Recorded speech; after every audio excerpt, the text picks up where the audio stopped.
Chris Kyle, how's he doing? My day was great. We started at the gym like we always do, even on a Sunday. I trained two of my Yeah. friends this morning, did all my Oh, errands, did good. everything I had to do, met a whole bunch of people, went to my office, hung out with some of my volunteers, and I Damn. went back to the gym with my wife. That's where I was just before I You're came already back here. prepared. You're already doing mayor things. Amazing. Yeah. Everywhere, bro. We already gave out today. I gave out like 50 flyers for our barbecue we're having on May 27th. It's a free barbecue in Scarborough, Mm-hmm.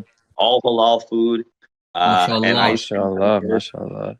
Yeah, That's because it's in great. Scarborough, right? We know at least 25% of the people coming are going to probably be Muslim. So we want to make sure we cater to everybody. And all we're asking people to bring is a food item for a food drive because we're going to be donating all the food that we get to a food bank. Mm-hmm. So So I just have a quick question as well, Mr. Chris Christ. So what made you kind of, run, for, the Mayor, election in Toronto mayor? well, I never, ever, ever, ever wanted to run for anything political. It never occurred to me to even try to run for mayor against someone like John Tory because after he already won twice, the chance of anybody beating him was like slim to none. So it Mm-hmm. never even, the thought never even crossed my mind. Uh, the internet is the one that made me think about it. And what I mean by that is I was in Alberta. It was early February before Valentine's Day. And I knew I had to come back to Toronto for my court. Everybody knew I had those big charges, assault with deadly weapon on police, threatening to kill Doug Ford, Jason Kenney, all the premiers, trying to run a police officer over apparently, and then dangerous operation of motor vehicle. So I knew I had to go back there for the 15th. The worldwide rally was in Toronto on the 18th, so they asked me to headline it. I said sure. So I already had my flight and everything booked to be there from the 13th to the 19th and come back to Alberta. And then my wife walked into the room and she goes, "Oh, John Tory had to resign as mayor." I was like, "Oh, what did he do?" And she's like, "I don't know." I'm like, I'm sure it had something to do with sexual stuff. And sure enough, that's exactly what it was. But I didn't even think twice about it. But then my phone started blowing up within 5 minutes. I was getting all these texts, all these messages, DMs, etc., saying, "Are you running for mayor of Toronto? Are you running for mayor of Toronto?" And then my phone rang and it was one of my buddies and I picked it up and he's like, "Are you running for mayor of Toronto?" I said, "What the hell is everybody asking me if I'm running for mayor of Toronto?" And he said, "Well, John Tory had to resign." I go, "What does that have to do with me?" He said, "I don't know, but you're trending as the next mayor of Toronto on Google and Twitter." So I went and checked and I was. So that's what gave me the idea, like put it in my head. And then I made a video half joking, saying that I was considering running for mayor. And it went pretty viral and it got a lot of support. And then I was really considering it. Then I got a phone call from a father, distraught father, who was asking for my help. His young daughter, who was 14 years old, she was a professional dancer. She was perfect in school. She had basically everything going for her. And then when lockdowns happened and the social isolation happened and she couldn't see her friends and she couldn't go to school and all the rest of the stuff happened, she developed an eating disorder and she became anorexic and it became so severe her mom even had to like leave her job. They had her in and out of hospital. And he knew that I was on a bodybuilding team and I have a lot of knowledge in nutrition. And he also knew his daughter was a fan of mine. So he wanted me to talk to her and try to inspire her, put her back on a better path. So I spent a few minutes talking to her. And then when I finished with her and got back on with the father, he told me that her birthday was going to be February 16th. So I was like, wow, we're going to be in Toronto, like right as her birthday happens. Like, well, we're going to stop. Me and my wife will stop by and we'll drop off a gift for her. And he said that would be fantastic. So we went to Toronto February 13th. On the 16th, I went to go see the family. And instead, the father told me that I would have to come to the hospital to see her because his daughter had gotten readmitted on her birthday. So we had to drive almost 2 hours to go to a hospital in Hamilton. And we met with the family and we spent a couple hours with the family talking to them about everything, gave her birthday gifts. And before I left, she looked at me and she said, "Are you really going to run for mayor? Because my daddy says you're going to run for mayor and you're going to help people like me and not let this happen to other kids like me." And when I looked at this little girl who literally, she was 59 pounds and couldn't even sit up in her bed or eat solid food, looking at me like that and saying that, and knowing in my heart that it was the government that did that to her. It wasn't COVID, wasn't her parents, it was the government that did that to her and did it to so many other people and so many other families. That was it. That's what made me decide I was going to run. John Tory resigned officially the very next day, and the very next day after that, at the worldwide rally, I announced that I'd be running for mayor. The media initially and officially went into a desperate panic mode, which we still see today. I've never seen the media in a more desperate panic mode. And they try to tell everybody Olivia Chow is the front runner in these so-called mainstream media polls where they intentionally leave me out. And then when you look at the actual polls, the other category has almost twice as many votes as any of the other candidates that they actually mention. And if you put me in any of the polls against any of those candidates, I absolutely destroy them. And there's a reason for this. A mayor is not a political thing. A mayor is more of who's most popular and who can do the most for the people. That's why there's no political party attached to the mayoral race. So all those people that are running that are already councillors or politicians, etc., those are not the people you want to vote for. It's that simple. If they're on the media, we know the media is part of the government. We know the media literally gets funded by the government. CBC on Twitter had to put a disclaimer, government-funded media. So all the candidates that they put on the media are also government-funded media. These are actors that are put there to give you a false sense of choice. There's over 100 candidates running, a record-setting number of candidates, but the media will only talk about 5 or 6 hand-picked candidates because those are the ones they want you to believe are the only ones that can actually be elected. But it's all false. It's all a game. And you can go on any one of the candidates' Twitter, social media, and every comment against these cookie cutter candidates is negative. And every comment on mine is positive. And there's another thing you have to consider. The government proved the last 3 years it works for itself. The government's up here and all the people in government are up here and you and your family and your friends are down here. You had restrictions, you had lockdowns, you had closures, you had mandates. The government was exempt from all of that. So now they want you to watch government-funded media or like government-funded candidates and expect the government to make changes that's going to make your lives better? No, it doesn't work that way. The only way your life is going to get better is if you vote for me. I am not a politician. I am the people. I wasn't in their group the last 3 years making these rules and forcing them upon you. I was with you guys getting those rules forced upon me. Only unlike most of you, I didn't put on the mask. I didn't take the jab. I didn't lay down and comply. I didn't close my business. I stood up to them. I said, this is wrong. This is going to hurt people. This is going to destroy families, and I'm not going to allow it. And I spoke out against it. And every time they introduced a mandate, I told you guys about it. I told you how it would affect your lives, and I told you how to get around it. So I've been fighting for the people the last 3 years, every day, been arrested 26 times, beaten 69 charges so far to stand up for your rights. So are you going to vote for one of those people that did all of this to you and will do it to you again? Or are you going to vote for the person who fought, bled, went to jail, and is continuing to fight in their face? I just got assaulted literally 2 days ago on video by the police who were on there because the government wanted them to sabotage my election event.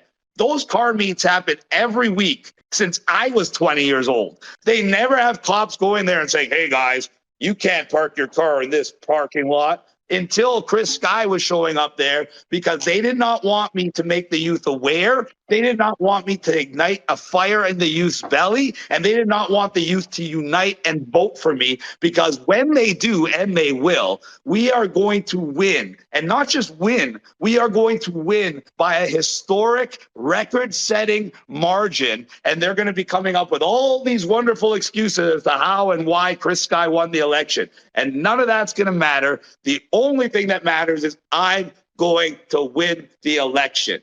And if you think I'm wrong, they're telling you the front runner is Olivia Chow. Olivia Chow is NDP. NDP is basically Justin Trudeau's little bitch. So voting for her is simply like voting for Justin Trudeau. You think that's going to get you change? No, that's going to get you more government, higher taxes, higher poverty, and longer lines at those food banks like I was showing you the other day. The only way you're going to get change and better lives is smaller government, more fiscal conservatism, and somebody who actually cares and somebody who actually has the experience. Olivia Chow, the so-called front runner, what is her actual background and experience? Do any of you know? Now, okay, before you continue, Chris, I want to get to some things, right? You know, I understand that you have a lot of fire in your chest as far as, you know, the different things, the injustices that you feel that have been against you. But I want to make sure that we get a concise conversation going on here so that the people get to know you a little bit more and get to see your views on some of the things that you're running for. Excuse me. You say the injustices that I perceive against me. If you don't think getting arrested 26 times and getting off 69 charges and getting assaulted on video for no reason is not being targeted, is me just perceiving that I'm being targeted, you're already being 100% dishonest to the audience. You're already doing a disservice to this podcast, and you're already ousting yourself as somebody with an agenda and somebody who's dishonest and somebody who's going to try to put a black mark on this podcast. So Friday, I'm going to warn you once not to pull that. And if you try that kind of stuff again with these little innuendos, we're going to call you out every time, and it's going to ruin your credibility. And by the time you're done, you're going to be finished in the podcast business if you keep it up. So we're just going to start from there. Try that again. Well, let's continue our conversation.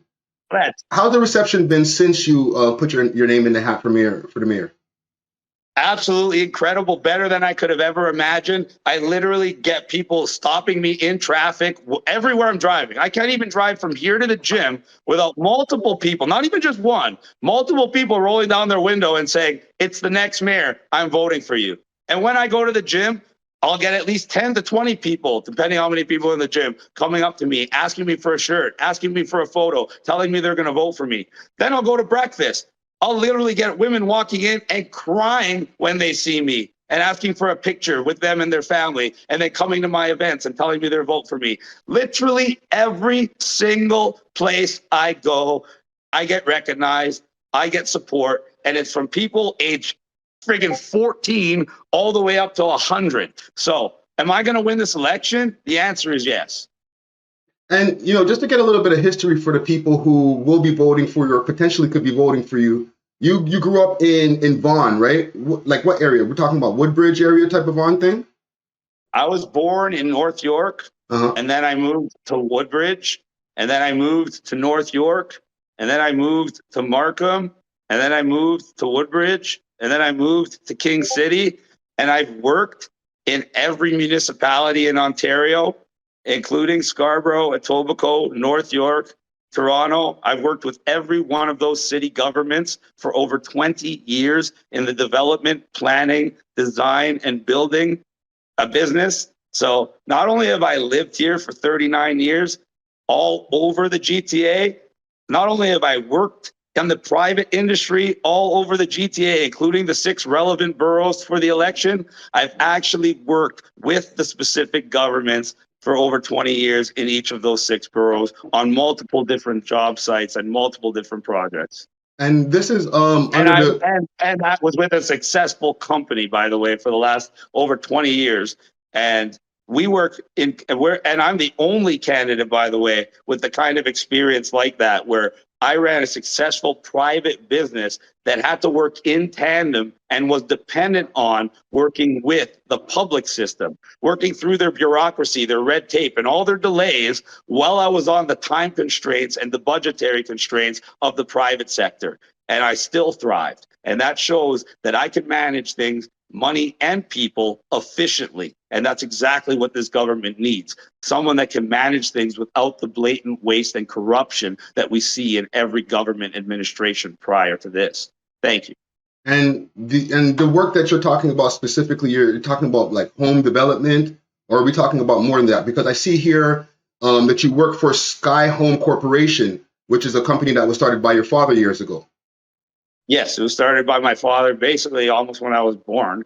And I started working there when I was 13 years old. And it was originally just a building company for low-rise residential. And once I joined the company full-time out of university, we started doing major developments, which is what brought us into working with the public sector, as well as doing commercial projects, as well as working on all different types of planning. So I have experience working with traffic departments, environmental departments, all different types of planners, all different types of engineers, virtually every single branch of the government with regards to building development. I know about the zoning process, I know about the development and the building process, and that is the most important thing right now without regards to the waste and corruption in our government. It's the housing crisis and the housing costs and the fact that we can't get enough houses produced for the amount of people we have. And that's all because of the government red tape. So once I get elected, I'm the kind of guy that knows how to fast track the zoning development and building process, streamline that process, make it cheaper and faster for the developers who could then pass on those savings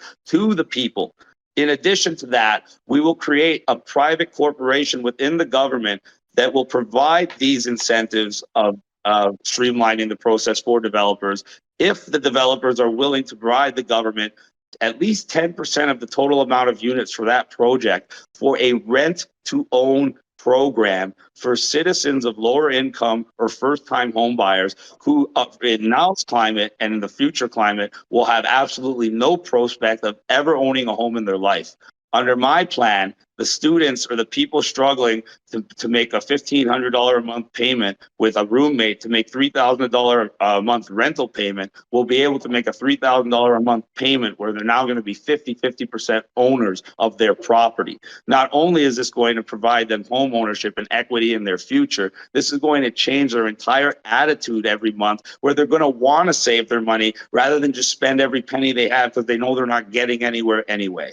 This is how we're going to foster change. And you're not going to get that from any of the other candidates, because as I tried to point out and I tried to ask to show my experience versus their inexperience and my relevant experience versus their completely irrelevant experience, I asked you what you thought, what you knew about front runner, Miss NDP communist working for Justin Trudeau Liberal Party, Olivia Chow, is what her credentials are and what her experience is. So if you guys don't know, I would love to tell you.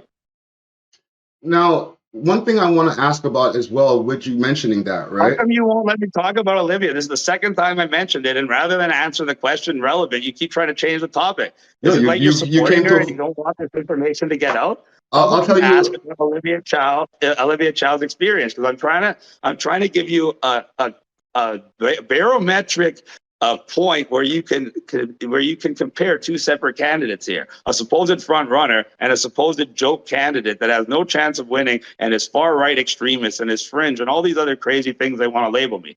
So if you won't answer, I'm just going to tell you, Olivia Chow comes from an art background. Her only job on record is that of a sculptor. She made sculptures for a living. And then she became elected a school board trustee simply because her husband was Jack Layton, a very famous politician at the time. She has absolutely no experience in the private sector, no experience in the public sector in planning development or anything to do with running anything, let alone a city.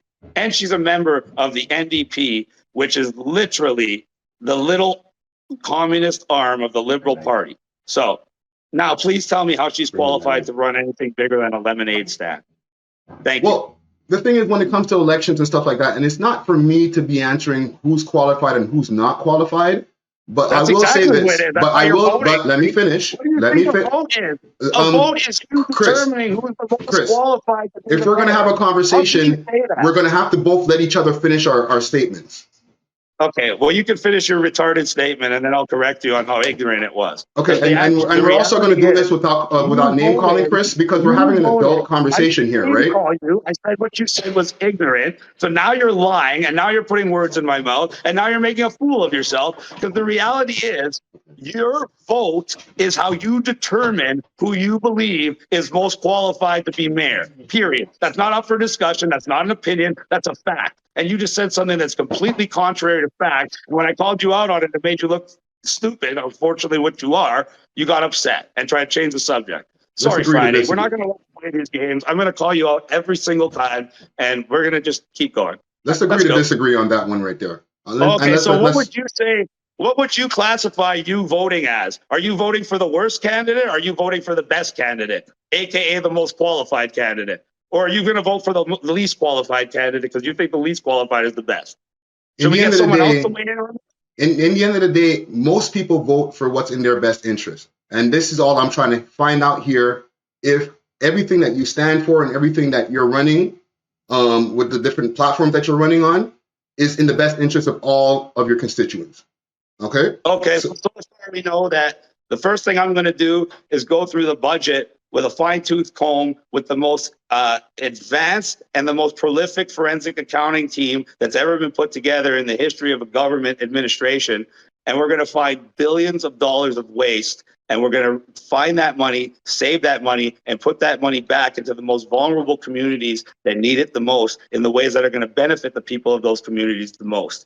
We also told you what we're going to do to streamline the housing development process and fix the housing crisis and lower housing costs and provide home ownership opportunities for people that otherwise would never have the option to buy homes. Would you like me to continue with what else we plan on doing for the city, or do you have any questions? I have a question. Please go ahead. Now, it's just a question based on conflicts of interest because we did mention the company, right? The Sky Home Corp, right? And yes. In the past, with the pandemic that just passed, there was people that were complaining about Rob Ford with the companies that he owned, and how he was filtering those companies through different services that needed to be done for the city. Can you speak to any of those things that might come at you when people might bring those types of allegations towards you? Of course I can, because I already told you that I want to introduce high density residential development for the city. And guess what? My company doesn't build high density residential development ever, and it won't ever. It's not in our wheelhouse. It's not in our budget. It's not anything we would ever do. So I'm advocating to expand and provide incentives for a business that has nothing to do with my business. It's just a business that's very close to my business, to the point where I understand it very well, and I understand it in a way where I can use the government as a way to benefit everybody with that business. But it's not going to benefit my father or my business in any way, shape, or form. In fact, it'll probably hurt my business, because it's going to take away from the fact of the low-rise residential development and low-scale commercial that we actually do. Thanks. And even mentioning Rob Ford, right? I was doing some research, and there was something I think you mean Doug Ford, because Rob Ford's dead. Sorry, so maybe doing your research, you should actually do your research and actually get things right, because everything you say pretty much is incorrect, and everything you say is an allegation that's designed to make me look bad. Just like trying to create a conflict of interest where there wasn't, and not even being smart enough to know the difference between Rob and Doug Ford. But go ahead. So what about the allegations of threatening to kill Doug Ford? Well, we already saw that I was found completely not guilty of those allegations. So what else do I need to say about that? I was dragged through the mud. It was one of 26 false and illegal arrests. And I can say they're false and illegal arrests after I'm found not guilty of those charges. And surprise, surprise, here I am, still doing my thing, still doing it for the people, and still having people like you who work secretly against the people try to make me look bad. And it doesn't work. Every time you try, it's just going to make you look worse. I already warned you about this right at the beginning of the show. So don't feel bad at the end when people watch this and they're like, Friday, you made yourself look like an absolute fool. I'm sorry. And I warned you now. That's the third time. Go ahead, though. Keep going. I'm just here to be objective, and my best interest is in. I'm just here to be objective, and my best interest is in the interest of the We Love Hip Hop Network. I'm not here to explain whether I have agendas or not. I'm just here to ask the questions. Well, you just said that your best interest is in the We Love Hip Hop Network. My best interest is in the people of Toronto. Thanks. Right. I think mine's more important than yours. I was watching an interview earlier with Rebel News. What was the reason that you walked off of that interview? What was the reason? Oh, because they tried to say I denied the Holocaust by questioning the number of 6 million Jewish people killed after I went to Germany. And I'm the only candidate, by the way, that actually took the time to go to Germany and spend 2 weeks studying the Holocaust, visiting concentration camps, and talking to over a dozen Jewish Holocaust scholars, most of which who studied the Holocaust longer than I had been alive at the time. And the one question that I asked every single one of them was, how many people died in the Holocaust? And for those of you who don't know, not everyone talks about this 6 million number. The original estimate for the exact same organization that came up with the 6 million number was 18 million. Until somebody pointed out there weren't even 18 million Jewish people alive on the planet at that time. And then they said, okay, we're going to revise it to 6 million. And now you can't talk about it. Well, when I asked the Jewish Holocaust scholars what they thought about that, the answers I got from them were, nobody really knows how many people died. And anybody who tells you they know how many people died is probably lying to you. It was a war. It was famine. There was disease. There was so much going on. It's physically impossible to know. Do I deny that the Holocaust happened? Absolutely not. It was one of the worst atrocities I've ever documented in history. And I was so moved by it that I actually flew to Germany on a 9-hour flight, took 2 separate trains, a bus, and a car to go meet these people to discuss this world event. So when someone's going to insinuate that I'm denying something like that, yes, I got very offended, and I could tell it was just a blatant disregard for my character and a way to try to make me look bad. So I had no reason to stay in that interview. And it's actually completely irrelevant to the entire mayoral candidacy. Well, at the same time, you know, you do have a lot of Jewish constituents that you, if you are elected, they're going to be either voting for you or you're going to be controlling different things that are happening with them in the city as far as the and they love me. And they love me because they know that I represent the change that they want to see and the future that they want for their children. They're intelligent people. So just for a confirmation, you don't believe that the number was as high as 6 million? I'm not saying that. I'm saying I don't know what the number was, and I don't believe anybody should say that if anybody questions a figure or a number, that they're a denier. Would you question the number of people that died in World War II? No. And if you did, would they call you a World War II denier? If you said, I think 40 million people died in World War II, and someone else said, I think 30 million people died in World War II, would that make you a denier that World War II happened? Or does that just make you someone that was discussing the merits of World War II? And I also want to know why we've now spent virtually the entire time of this interview on this one completely irrelevant question. It's almost like you're trying to gain traction on something negative and then trying to focus specifically on that and avoid all the relevant stuff.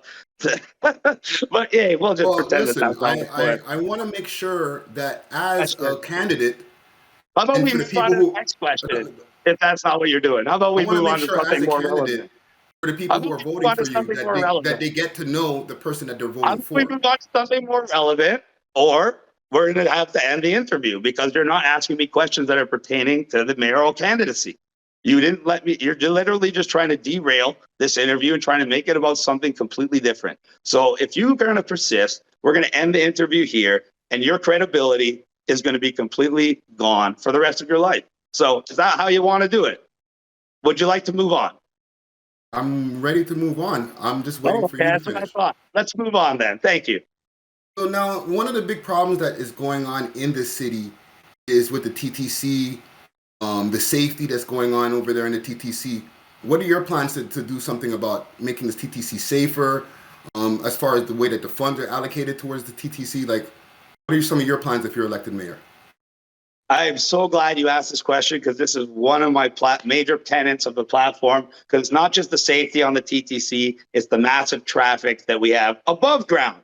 But we have a plan that's going to solve the above ground traffic, the safety and the viability of the TTC, and it's going to do it in a way that's greener for the environment, but doesn't impede on the lifestyle financially or the lifestyle mobility-wise of the citizens. So it is the best of both world plan. The first thing we want to do is do a traffic study so we can get a moratorium on these ridiculous bike lanes, because these bike lanes are not needed. These bike lanes are causing more traffic than they need to be, and they're not needed. And we will prove that with traffic studies. The only reason they're putting them in there is as part of their green agenda for this 15-minute cities where they're trying to make less and less infrastructure for vehicle traffic. We want to make more and more infrastructure for vehicle traffic. And as well, we want to create a new private corporation within the government that is going to tender out to private corporations the ability to expand the TTC with multiple new subway lines at no cost to the city.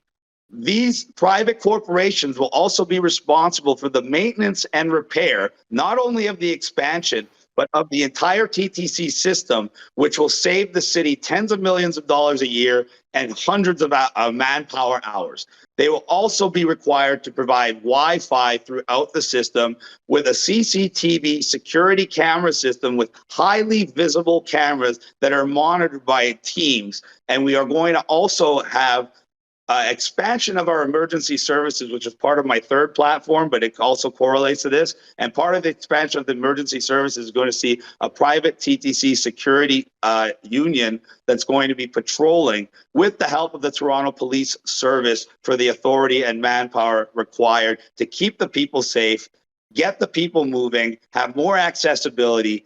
And we're going to change the way it operates so people, just like they do in Asian countries, only pay for the stops they use, which will make the TTC far more convenient, far more affordable. It will be used by far more many people, which will naturally bring the traffic congestion off the road up top. And as we know, the subway system is a far greener form of transport than vehicle traffic. So this will also be green. And it will bring GDP and jobs and billions of dollars of revenue to the city in the immediate term, which we need to offset our massive budget deficit, and in the long term, which we will need to continue the viability of our city. Thank you very much.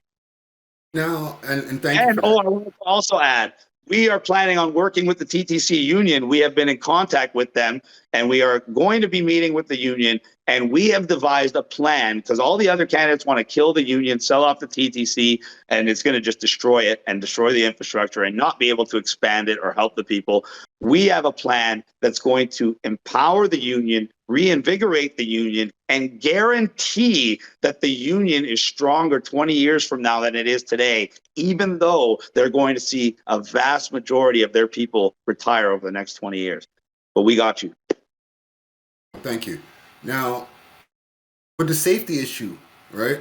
Yes, sir. One thing that I've seen with over the years with you, you know, even prior to our interview, you've gotten on our radar from a lot of conflicts with police, right? No, not really. Well, you've had a lot of back and forth when it comes to being arrested multiple times. We mentioned this here in our conversation here. Prior to COVID? No, once COVID hit, and oh, yes. you know, you got on our radar.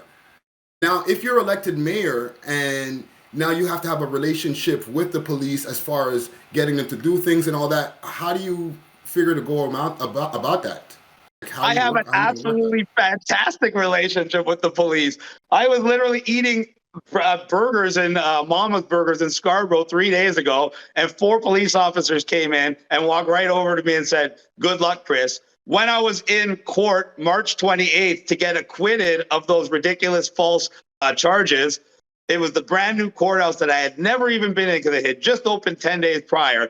And before I could even walk over to the police officers to get searched, they ran over to me, shook my hand, said, "We're voting for you, and you don't even know how much support you have." In fact, an on-duty police officer even came up to me this morning at the gym to shake my hand and tell me he's voting for me. And even after I was assaulted by that police officer on video blatantly from behind, when I went to report the incident at the police station, I had the support of the vast majority of police officers in there. They came out, they lined up to shake my hand, and they said that they want me to win as mayor. So I have no problem working with the police, because the good police know that I would take a friggin' bullet for them. The bad cops that want to abuse their authority, want to abuse that badge, and want to abuse their community, well, they put on notice that that's not going to happen anymore.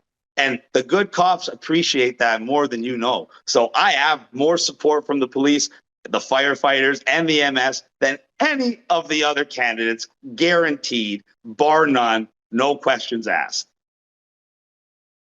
Okay, so now even moving forward as far as the violence that goes on in the street that we need the police for, right? If elected, what are some of your plans to even bring down some of that rising gun violence that's going on in the streets, gang violence, different things that are going on over here in Toronto? That's another good question, and that's why safety is the third major tenet of our platform. But the first part of the safety of our platform is the safety of children. And right now, we feel the biggest threat to children isn't gun violence or knife violence. I think that's more for young adults and adults. But for children, we feel the biggest threat is SOGI, sexual orientation and gender identity. This disgusting sexualization and confusion and perversion of children that was actually designed and implemented by people that are very questionable. And it is not an education system. This is a grooming system and is absolutely disgusting. And it paved the way for our deputy mayor of Toronto, Jennifer McAlvey, to use municipal taxpayer dollars to fund and promote and attend a drag performer coming to a children's school and not just reading them stories, but doing an actual drag performance for children paid for with our tax dollars. That's the number one thing we need to stop for the safety of the children. With regards to actual safety from crime and violence, as I said, we need to hire more emergency service workers. And we're going to be able to do that because the very first tenet of my platform is going after the waste and corruption. And we're going to do that within the police department as well. And when we get rid of that waste and corruption, we will be able to hire more police service members, and we will be able to repurpose them away from the revenue generation where they're hassling citizens and going after citizens and fining citizens, and instead getting them involved in community patrols, community events, having them actually serve and protect the people, and having the people actually respect and look up to the police like they did when I was growing up. Once we can fix that relationship between the police and the public, and we can do that by repurposing and retraining the police to be more public friendly and more public oriented instead of more revenue generation oriented, we will have a much safer, much happier city. Thank you. Thank you. Now, I'll be remiss if I don't bring this to your attention. Somebody sent this message thread to me, right? It was a back and forth that you were having with somebody online, and I was like, I don't know if this has any relevance, but at the same time, with of course, it's not going to have relevance. It's just going to be something you put up there to try to make me look bad and try to insinuate I'm a racist. I don't even have to know what it is to already know exactly what you're going to try to do, just like everybody watching that has an IQ above 90. Anyway, go ahead. Well, with having black constituents or potential black constituents, back and forth was about Africa and the African people and black people, right? Actually, no, it wasn't. It was actually about Asian people. So that's a lie. So now I know you're lying again. How about you read a direct quote of one of the things I said, rather than trying to pretend like I was talking about black people when we were talking about how Asians had the highest IQs in the world and how Asians also have the most advanced civilizations in the world. And they tried to say that IQ is not relevant to anything and not relevant to success in society. So I pointed out how Asians, when they enter and we're talking about Asians like Japan, Taiwan, Singapore, because they are the highest IQs in the world and have the most advanced civilizations in the world. And our discussion moved to how when these Asians move into multicultural worlds like the United States, where there's Asians, whites, Hispanics, blacks, etc., surprise, surprise, the Asians still have the highest IQs. And not only do the Asians have the highest IQs, the Asians have the highest SAT scores. The Asians have the highest high school graduation rates. The Asians have the highest post-secondary education graduation rates. The Asians also have the highest annual incomes. And also, the Asians have the lowest crime rate. So they try to pretend that IQ doesn't correlate to success or intelligence or anything to do with society. And I pointed out how Asians not only have the highest IQ, but they also score the highest in all the 6 intrinsic factors that measure success in society today. And somehow you're going to try to construe that means I called black people stupid because I said that Asian people happen to have the highest IQs and thus perform best in society. So what are you going to call me? A white Asian supremacist? Well, I'm going to go through the quotes that I have here, right, just so we could be clear. It started off with a conversation with the gentleman whose name is cut off here, and it says, if U.S., Canada, and European nations have not waged one aggressive war after another against nations of the Middle East and North Africa, there would be millions of refugees. You made your bed, so if you wish to complain now, maybe it should be a complaint against yourself and allowing your government in your name to commit such crimes. Which, when you responded, that's 100% bullshit. Africa is a collection of third world countries because blacks lack When was sophistication. this quote made? That Let does me not finish. sound like either something I remember or said. So when was this supposed quote? Come on, when and where and what 2014. platform? That's what? What was that? 2014. So you're trying to say this was something that was said 10 years ago, something I don't even remember saying, something we can't prove I said, and you're going to pretend that this is somehow relevant to my mayoral candidacy Well, 10 you have years black later. constituents, Something and I would I like can't prove to that I just said, go through something that's not on any of my social media. What social media platform is that on? Come on. From what I'm seeing here, it looks like Facebook. I can see the Oh, blue likes Facebook that I there. haven't been on for over 10 years. That's So, convenient. That's so convenient. if that's okay, then I can finish reading what I have here. So it That's says funny. Africa is a collection of countries because Not just blacks lack sophistication and advanced civilization. They aren't refugees. They are One a floating second. population living in poverty, being weaponized by the forces of communism, who failed over a military means of now using migration to their weapons of choice. They definitely are not white people's responsibility. They definitely do have the right to destroy the identity or the culture of other nations. This is an invasion of war simply by different methods. Now the back and forward continues. Yeah, that's really good. I have a tweet from 2021 that says, "Of course I'm vaccinated, you idiots. I'm around people all the time." Now, you think I made that tweet? You think I made that quote, or you think I made that tweet? So how about if you're going to discuss a quote, if you're going to discuss a quote and it says that's here at the not a bottom, real source quote, Facebook, if you're is going to that discuss a Africa is quote a that's not a real continent quote, and you're not going to because move on from this, if you're going to keep reading from that, this interview's over right here, and you just lost all your credibility once again, because now you're reading from a quote that's not a quote, and you're just literally making things up to try to make me look bad. So if you don't move on from there, this interview ends now. And I've already got my platform out there. Everybody already knows I'm the best candidate, and you've already failed at your mission. So do you want to end this here, or do you want to keep trying to read quote that you can't even prove is something I ever said? And it's so you're saying supposedly this is something something 10 that years ago. you've never said. You've never had a conversation. And another person on this thread was Christopher Lee, as well as Lad. This is a I have conversation no going idea back who and any forth. of those people are. Let them contact me. Get them to call me on the phone. Get them to come and meet up with us and talk about this from 10 years ago. So we're going to move on now, or we're going to end it here. That's what's happening. And we're going to move on to relevant things. Things from like I said, not with like having constituents from different okay. races So and backgrounds, if we you're need not to going to move address on, all the things so that we can make okay. So sure that's it. that Have a everybody nice day, knows Friday. that you're there for them. That's the end of the interview. Then that's it. If you have no other further questions, we're I have going to a open lot up more questions to the but audience. when That's I have not. tough First of all, you're not questions, asking a just like in question. prior interviews, you can't run away from the answers of these, Chris. You got to answer the tough questions and the easy ones. I'm not here to softball stuff to you. I'm here to ask everything that the people want to know. You're making things up. You're making things up, and you're making a fool of yourself. So if the next word out of your mouth isn't the next question or asking the audience to ask questions, this interview's over, and all you've done is made an absolute fool of yourself and ruined your credibility. And everyone in your community is going to look at you like an absolute loser. Have a nice day. So what's next? How do you want to play this? You going to move on, or you want to end the interview here? So let's see. Do you have actual questions that are pertaining to the mayoral candidacy, or are you going to come up with more supposed questions that are simply false statements to insinuate I'm racist? Is that what you're going to do? We'll move on. I'll move on.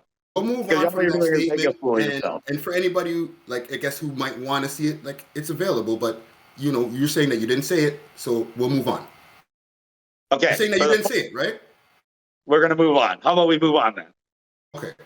So as far as even like, let's talk about even with the city, right? Got a lot of traffic. It's been rising over the years. What are your plans to even bring down some of the gridlock that we're dealing with out here? I literally just answered that question with the TTC and the bike lanes and the expansion of the TTC subway lines and freeing up the vehicle traffic and making it greener transport. Are you really that dense that you don't listen to what I literally just said 3 minutes ago? Everybody else remembers that. I guarantee you. So that just goes to show how disingenuous you are. While I'm answering your questions, you're not even listening. You're reading through your notes, trying to find the next thing to read out to try to make me look bad. You just proved it. I literally just answered that question word for word, and you made me repeat myself to prove that you're not even listening to what I say. Thank you so much. This couldn't have gone any better.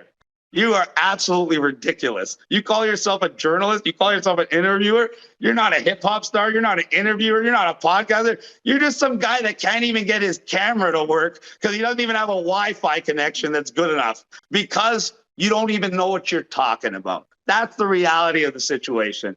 That, you know how insulting and embarrassing it is that you're pretending to interview a serious candidate for mayor and you literally just asked me the same question twice? Anyway, let's move on. You want to ask me another question for the second time? I'm here to have an interview with you, not a high school mudslinging match. So, oh, maybe if you want to have an interview with me, maybe you should get your questions straight and not ask the same question twice. Maybe then you won't have this kind of response. Maybe be a little bit professional. Maybe do your research. Maybe actually know what you're talking about. And maybe don't have an agenda. And then maybe you won't get exposed as such. Anyway, let's continue on. Let's talk about the housing affordability crisis. What's your plans on solving it? That was part one of my platform. You really are this ridiculous. Did I not just say how I was going to streamline high density residential development, and you even pretended that it was a conflict of interest with what my father does? You even had a rebuttal for it, and now you're asking me about it again. Friday, you are literally one of the dumbest people I've ever encountered. Thank you so much. This couldn't have gone any better. So now it goes to show that anybody who has criticisms of me is literally just as ridiculous as you. That's what it goes to show. Vote Olivia Chow if you're like Friday and you want communism, because you're so friggin' ridiculous. You literally just asked me the same two questions. Do you have any other questions, or can we go to the audience where we might actually have someone intelligent? We're going to go to the audience, Chris, but I'm going to say this before we go to the audience, okay? This is a rhetoric that I've seen with multiple interviews of yours. We do this thing where we get really, really hype and try to like bring down the interviewer, and that's okay. But I just know that if you go through your content, it's a pattern, okay? Buddy, you brought yourself down. How can you friggin' try to defend asking the same question twice, getting friggin' lambasted for it, and then the next question you ask is the same question the way that I'm doing my interviews here. I'm just bringing out an observation of the way that you've been able to conduct yourself, and I just want to make sure that when you're conducting yourself for the people and people are asking you questions, that we're not going to be getting the same rhetoric. You know that's rhetoric. It's rhetoric that you ask the same question twice. I'm just making that up. It's a straw man argument. I'm just calling you names. And in fact, no. Really, I'm just saying this all to you because I'm racist. The last question before we go to the audience, because I want to actually answer real questions. And I know I'm not going to get any from you. Let's open up the floor. That's what I thought. Mr. Chris, I just have one question for you. No problem, brother. What is it? Do you have any plans for the youth? You know, the youth of Toronto, kind of, schools, education-wise, just, for the crime for the youth, anything you have there? Just talk about the youth a bit. The rent to own program is designed specifically for the youth. All the students, all the people on low income that are going to be paying rent will now be able to pay for ownership in a home. Is that not the most important thing for a young person to have? Equity in a home ownership, something that's worth money that's going to appreciate over time? Or do they want to pay rent and have nothing in the bank? What makes more sense to you? Living in a place for 10 years where you're paying $1,500 a month towards owning it, and so in 10 years you've paid like a couple $100,000 towards it, and now that's your money, or paying rent for that same amount of time and pissing it away and owning nothing and being happy like they want. That's the first thing. The second thing is, when we bring in billions of dollars of revenue and investment, we are going to create jobs for those young people. We are also going to destroy the deficit that this government has created, which is $1.5 billion this year and projected for the next 3 years under their current plans if someone like me doesn't intervene. And if that happens, everything for the youth is going to get less affordable. When I go in there and I do these partnerships and I create these programs and I attract billions of dollars of investment, That's going to get rid of the deficit, create a surplus, bring down inflation, bring down the cost of everything that you need to survive. On top of that, we have a plan to increase local food production and transport it in a way that's going to be greener and circumvent the carbon tax. Because most of you don't know this, but the biggest thing on your price of food is the transport costs, because they tax you first for flying it, then for trucking it, then for trucking it again. We're going to have a plan that's going to increase local food production, increase accessibility to food, and lower food prices. Why? Because we actually care about the people, and we are actually going to do things that are going to make your lives better and create the opportunities for you to be successful in the future. And that was a fantastic question. Thank you. Thank you. Anybody else here in the audience?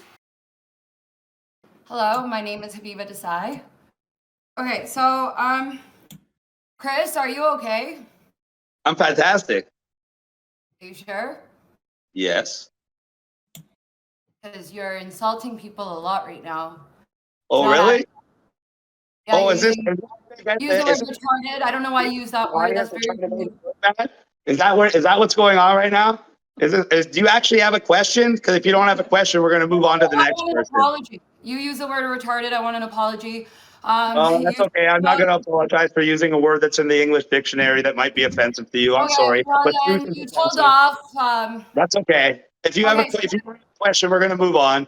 If you don't Chris, have a question, we're going to move on. Thank Chris, you. can you let one at a time, everybody here? Unless she has a question, because that's what we're doing. We're opening up the audience to questions, not opening up the audience to personal attacks on me. So if she has a question, she can speak. If the next word out of her mouth is not a question, we're going to move on to the next person, or the interview is going to be over. Hey, okay, question over here. Okay, so when you talked about, you know what sorry, I don't know the word to say it right now, persecution, you said that you know what it feels like to be persecuted because you've been arrested multiple times and you feel like you are being targeted. Who exactly is targeting you? Because then you also say the cops are your friends. So I'm just so confused. And then you say the government is bad, but then you say you've been working for the government for the last 20 years and all the people in government. So when you say, I'm just so confused. Is a government good or bad? Are you really that confused? I can explain it to you. There are many good cops, and the good cops uphold the law. And there are a few bad cops that take orders from government officials to do illegal things. And I don't feel like I've been persecuted. I know I've been persecuted because I've been found not guilty in every single aspect where I've been arrested. So when somebody's been falsely arrested, falsely charged, falsely defamed, that's called persecution.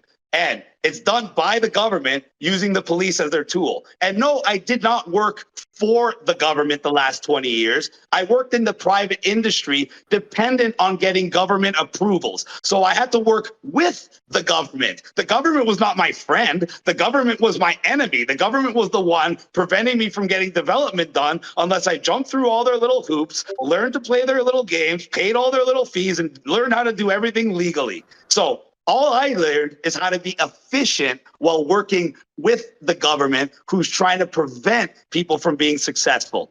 Thank you very much. So I hope you're not confused anymore, because I don't think anybody else is. Thank you. I know, but okay, so you North York and Vong, and you're telling you're telling the interviewer that he doesn't know what persecution is, and it's just I can't take that. That's so apologize.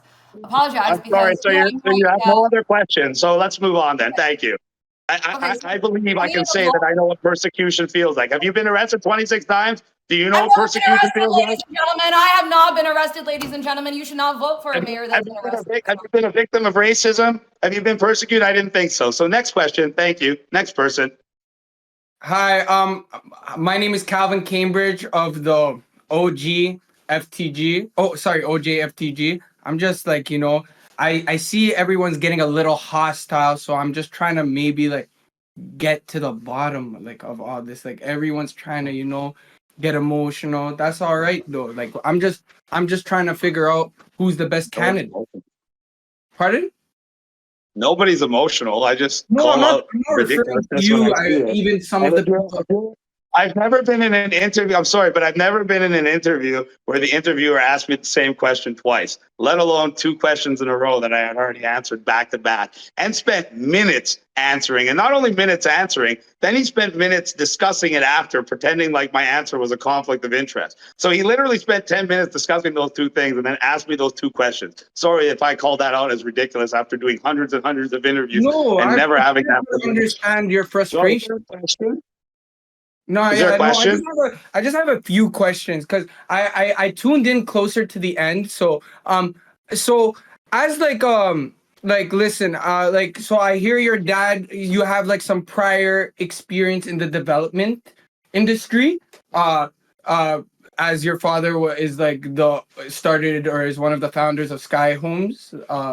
So how do you think, like, and is there any advice that he gave you to make you think like how does this experience make you a stronger candidate is essentially what I'm asking.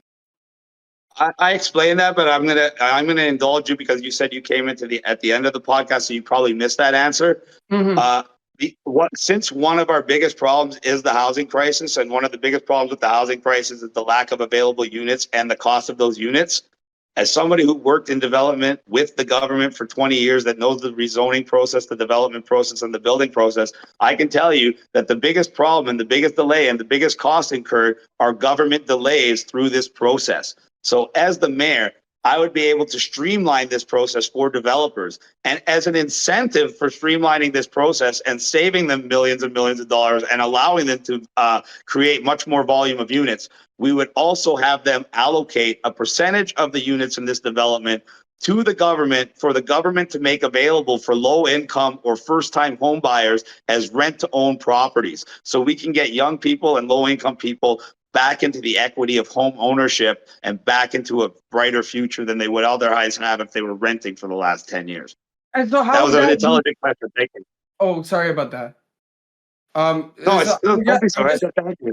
Oh, I'm just a little curious on how that would be structured as would it be like essentially every renter or temporary renter will essentially have equity, which is the rental, and in which they would get it back when they moved, or after a certain tendency they would be building essentially that equity. Like how would that work essentially?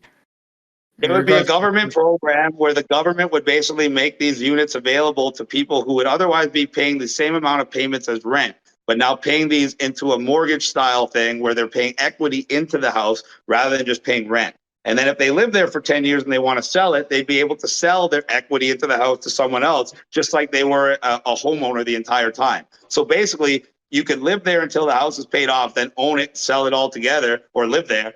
Or you could live there 5 years, sell it off, and get a lot of your equity that you paid in back from the house rather than you getting nothing back if you had paid rent. So it's a fantastic program. It is quite. That sounds really good, to be honest. And like I just have 2 more main questions. But as a potential candidate for mayor, like how do you personally think it's okay to call those of Jamaican descent black pieces of shit? One, I've never said that ever. Some of my best friends are from Jamaica, so that's just completely falsehood. And we're gonna move on to someone else because see that you're another clan trying to make me sound bad. So if you're gonna literally I'm genuinely make not things trying up, to make you sound bad. But one of my close friends, I'm not sure if you're familiar with him, WhyG35. He got called a black piece of shit by you, and it's all over the internet. No, I didn't. He actually got called a black bitch by me. If you want to get the quote right, he didn't get called a black bitch. Why did you have to describe that he's black? You could have just called him a bitch, no? Yeah, but you know what? In black culture, they like to be manly and they like to be macho, and he's one of the weakest in all of his black friends. I'm going to have to push back on about that. That's a generalization, Chris. Because he's known as a bitch amongst the entire community and the entire black community. So I call him out as such. And Yeah, that's but after he Chris, threatened. black people are not a monolith. You can't generalize black people like that, Chris. They're a bitch. Yeah, and I don't care what there's a color. lot of different types of black. Anyway. establish that. We can move on to the next thing. Okay, one last question. I apologize. I'm not trying to make you look like a racist. Like, I'm just speaking on behalf of a friend of mine, and I apologize if this offended you. My utmost sincere apologies. Okay, so how about I have a question for you. Do you think it's okay that YG threatened to beat my wife up before I called him a bitch? Or do you think that's worse than me calling him a bitch? Me personally, you think it's worse? You think it's worse to beat up a woman? Or you think it's worse to call somebody a black man? Hold on. Let me just stop for a quick second. I'll say one difference. Isn't it funny how everybody only hears the one? I would like to point out it's not YG running for mayor. This is the point. He's not running for mayor. It's not YG running for mayor. By all means, I will bring this up with YG, and I'll say what he did was inappropriate. I will say that, but he's also not the one running for mayor. That's why he's not on the hot seat right now. You know what I'm trying to say? It's just a matter. I'm just trying to be transparent. Both sides. You can't just consider one side, especially because I'm in the hot seat. That's why I'm trying to have a mature conversation with you. That's why we are, and that's why I'm not insulting you. I'm just stating the facts. No. I completely understand. Just one last question. Like, I would just like to ask, like, if Rob Ford got kicked out of office for doing crack with the Mandem, why do you think you as a cokehead would be a good candidate for mayor? I don't do coke, so that's another false statement and defamation of character. Everybody knows I like to smoke marijuana. I'm acknowledging a rumor because somebody told me that your dad walked in on you doing coke one time, and then another time. Okay, buddy. How about you stop talking because that's complete bullshit. How about I don't do cocaine ever? It's not my thing. I don't even drink alcohol. I smoke weed on a daily basis because it allows me to tolerate people like Friday. I have another question. You know that smoke weed on a daily basis that are cokeheads, you friggin' morons. Okay, I have another question here. Morons of all time. Who's next? Any more plants here? And before we bring up anybody else, and Chris, I'm going to have to ask you to refrain from the insults to the guest as well as the people here. So calling me a cokehead isn't an insult. Calling me a racist isn't an insult. But calling people that make false claims and say things morons, which is the technical definition, is bad. So making false claims and defamation is okay, but calling someone an offensive term from the dictionary that accurately describes them is wrong. Nice try, buddy. Next. Okay, so I'm going to get to my question here. Now, like the most pathetic person I ever met. You're literally absolutely pathetic. And yeah, you could call that an insult because it is. And it's the truth. Next. Hello. Hi, Chris. It's Erwin Sniedzins. I'm one of the candidates. I'm one of the candidates, and thank you very much for voicing your opinions and your ideas. And a little bit about my background. I've been with Xerox for about 18 years, resigned from Xerox, put an expedition together to climb Mount Everest to raise money for charity, made a movie out of that that won a gold award at the International New York Film Festival. I went to the patent software that helps students to learn 32% better, took my company public on the U.S. stock market. I have publishing companies, so I have a lot of business background, construction background with 3D printers, modular, and etc. So I guess I was introducing myself because you said you're the only one that had any experience with government, with construction, etc. So my question to you is how are you going to bring in these billions of dollars from private investors? Why would they come in? Are you kidding? Why would they come in? Hey, private corporations. I'm asking you a question. I'm answering. I'm going to tell you right now. Why are you not kidding? So don't insult me. I'm not insulting you. I didn't say it was a stupid question. Are you kidding? What, are you talking to a student? Well, if you ask a question that you pretend, you said you were a astute businessman for the last 20 years, and you're asking me how I'm going to attract private investment to how are you going to attract it? I know how I would attract it, but I'm asking you.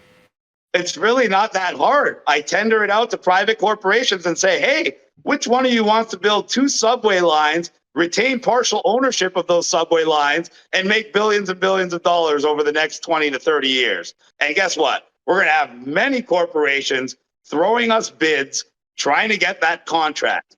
And then Just we'll even be able, because I have the team that you don't have, we'll be able to create the vehicle to actually loan. I have a bigger team than you. If you want to get at that particular level, don't insult me. You just explained. Don't tell me you have a bigger team. We're not playing kid games here. You said that. Now, if you're mentioning that, how? So in other words, you're going to have a team that's coming in. It's just like Metrolinx. Now we're over budget. Goodbye, Erwin, from here. That's an end of you. Bye-bye. Not talking to you anymore, because anybody that interrupts me when I'm answering my own question is not going to be talked to. It's that simple. Anybody else you want to try to put up? These are some very good plans. Kevin Clarke right here. Yes. Go ahead, Kevin. How are you? Yeah, Chris, I want to ask you a question. Is this Kevin? Homeless under feet. Yes, it is. Hi, Kevin. Can you hear me? Yes, I can. Yes. Can you hear me? Okay, Yes, sir. Chris Sky, I got a homeless hunger feed out. I run every single month at the Church of the Holy Trinity. We do the Toronto Homeless Memorial the second Tuesday of every single month at 12 noon. And we do the Jack Layton Homeless Memorial Summit that I put together because I met my best friend, Sam Colas, who is the largest property manager in Canada and the friendliest landlord, at a summit put on by Jack Layton. So with Mr. Mario Greco, who is the new head of the People's Party of Ontario, which is the party I founded, we put together a summit. So next week, Saturday, since the Daily Bread Food Bank says that the most iconic poverty activist in the history of the city of Toronto and the most wrongfully arrested individual in the history of the city of Toronto. So you talk about the amount of time you have been arrested. I am the most wrongfully arrested person in the history of the city of Toronto, according to 52 Division police records, for speaking out loud. You can watch the video that Mr. Greco attached. Kevin Clarke debates his right to debate with the police. Now, I would like to put together a hunger debate, a homeless debate, a seniors debate, a housing debate, and a youth debate. And I want to know, will you give $1,000 towards the food for us to feed people to get them invited to those functions? I'm in Scarborough at 4301 Kingston Road. I have a humongous Toronto community housing property with a gazebo. So we can have the seniors debate at the gazebo, have seniors address the candidates, but please, Chris, don't embarrass them because I like you and I like you. But I like seniors. But when I first listened to you started, I had respect for you. But you lost a lot of my respect because you're too much into yourself. Okay, you remind me of a young Kevin Clarke. And you don't want to be a young Kevin Clarke unless you're going to use the wisdom from the knowledge that you have gained to correct yourself. You're very knowledgeable when it comes to political issues. But some of your issues, you are taking them too personal, which leads it to be offensive to a lot of people. Now, there was one question. Sorry, but I'm not going to let people defame me or insult me. I'm going to stand up for myself. That's what I've been doing my entire life. Okay. And that's what I do every single time. Chris, so let me answer you. Or anybody else gets offended by that, that doesn't bother me in the least. Let me answer one question. Stand up for my integrity. I'm always going to stand up for the truth. I'm always going to stand up for justice. Nobody is ever going to say anything about that ever. Sorry. Mario Greco will send you an email about the food for all these different debates we can put together. I want to answer a question that you said, that what is Olivia Chow good at? Now this, Chris, if you are a serious candidate for Toronto mayor, you should know the answer to this question because I faced Jack Layton 4 years into my 35-year political advocacy. In 2000, what year was it, Mario? Mario Greco can tell you, 26 years ago. And there's only one thing Olivia Chow is good at, because they labeled me the next Jack Layton when I was at the UFT versus Jane Pitfool, Stephen LeJeune, and David Miller. So I will tell you, Chris, since you don't know, Olivia Chow, she is good. She is good at riding. She is good at riding that coattail. You gotta ride that coattail. You gotta ride that coattail. You gotta ride Jack's coattail if you wanna prevail. If you wanna prevail, you gotta get that qualification. And the #1 media qualification for you to be mayor is you gotta know how to ride. You gotta ride that coattail. You gotta ride that coattail. You wanna prevail. You wanna prevail. You gotta ride Jack's coattail. You gotta ride Jack's coattail. She Olivia did, right Chow. till he died, unfortunately. Yeah, Unfortunately. So And Olivia and Chow. I pointed that out in the interview that the only reason she got elected was because of who her husband was. She has absolutely no experience. No. The only reason she wants to be elected is because of how good she is at riding Jack's coattail. You have to remember, I am described as the next Jack Layton. I'm a 7-time mayoral candidate, 10-time provincial, 5-time federal. I brokered the largest children's rights case in Canadian history in the death, murder, torture, abuse of 7-year-old Caitlin Sampson 7 years after the child was murdered. And I came out of retirement, traveled to Ottawa to broker for children's rights in Ontario, and 173 rights called Caitlin Principle is now in law in Ontario. And I'm the only person to ever ran for municipal mayor, provincial member of parliament leading a political party, and federal member of parliament at the same time. So at the same date, I was a candidate for all 3 levels of government. And I'm a former homeless man, ex-con, ex-drug dealer, ex-pimp, ex-crackhead, they say, ex-grade 5 student. Okay. Well, very interesting. I liked him. And I liked him. I respect that man. He's a man of conviction. Next. Okay, who's next? Chris, I just had a quick question. Yes, sir. What are your thoughts on like the drag queen shows in like schools?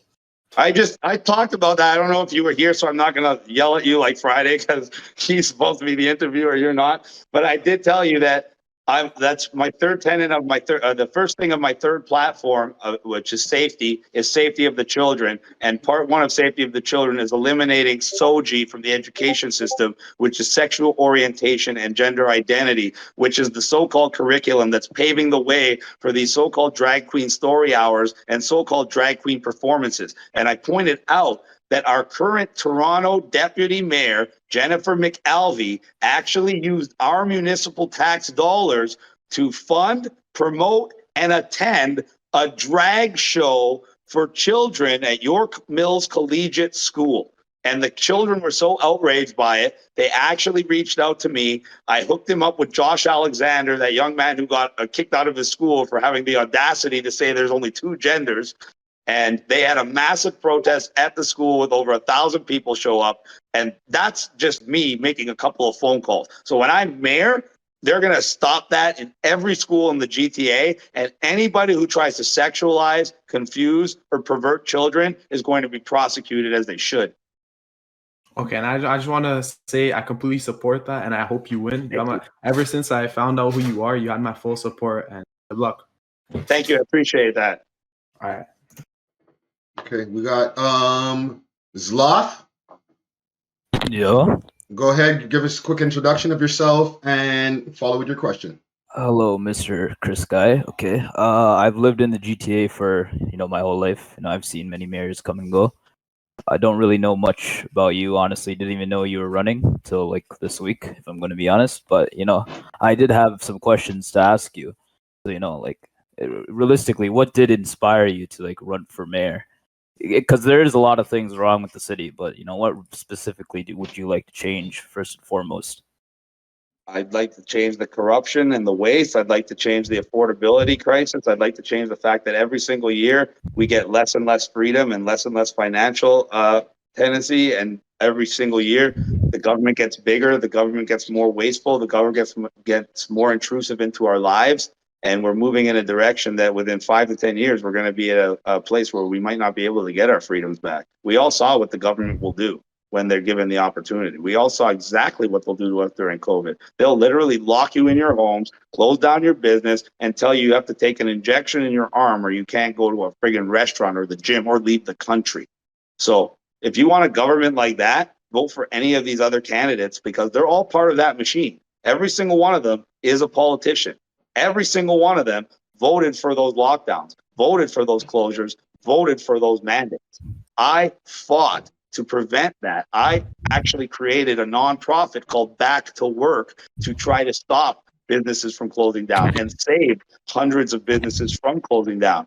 I want to run for mayor because then I will not just represent the people, I will represent the people officially, and I will be given a whole new toolbox that I'll be able to protect the people, help the people, and make their lives better and stop the regression of Toronto. I don't know how old you are. I'm 39 years old, but 30 years ago, the city was better than 20 years ago. And 20 years ago, the city was better than 10 years ago. And you know where I'm going with this. So we got to flip the script and we got to get the city back on a proper path. And that's exactly what I'm going to do. So sorry if I'm cutting you off, but let's just say COVID were to happen again and you had full mandates and full control of what to do in the city. How would you go about, keeping contained? There'd be no mandates in my city. People would not be forced to wear a mask or take a jab. People would not be forced to be locked down. People would not be forced to close your business. You would have the ability to make that decision for yourself. If you feel that you're in danger and you feel that you're better off closing your business, go right ahead. But I'm not going to come there with jackbooted thugs with guns and try to close you down because you're trying to open your business and feed your family. That's absolutely disgusting. And that kind of tyranny should never happen. Yeah, no, I agree. I don't think the control that the government was putting upon us was fully justified, for sure. Definitely not. And I believe it caused much more harm than good. Yeah, for sure. Okay. So speaking of harm, I also wanted to ask, public safety, it's becoming an increasing concern, with the crime rates and stuff like that. Lots of younger kids doing shit for God knows what reason. And not even just kids, man. Like homeless people are attacking people. Like TTC is like super... very, very dangerous, I would say, for like most people, like even especially women, because there's also serial sexual harassment happening. I know a lot of people who go through that. There was a sexual assault just today with knife point sexual assault. Three guys, one woman. Yeah. It is happening. And I did say that the third tenet of my platform was safety. We did say that we were going to use the first tenet of my platform, which is getting rid of the waste and corruption, to go through the budget and how the resources are allocated within the emergency service and police department, and find a way to hire 1,000 more officers, repurpose them so they're actually patrolling, actually protecting, rather than just going out and trying to give people tickets. And while we address the affordability crisis in the city, we're going to decrease the conditions where people are going to be more prone to be violent and more prone to commit crimes. So it's a twofold approach that we believe is going to actually increase the safety and increase the happiness of the city. So this kind of leads into my third question, which was regarding your goals on high density residential development, right? Yes, sir. And do you think that due to this high density residential developments, do you think these the crime rates in these places would increase as well because of the high, wouldn't it be cheaper and easier for lower income families to move in, which is a brooding point for...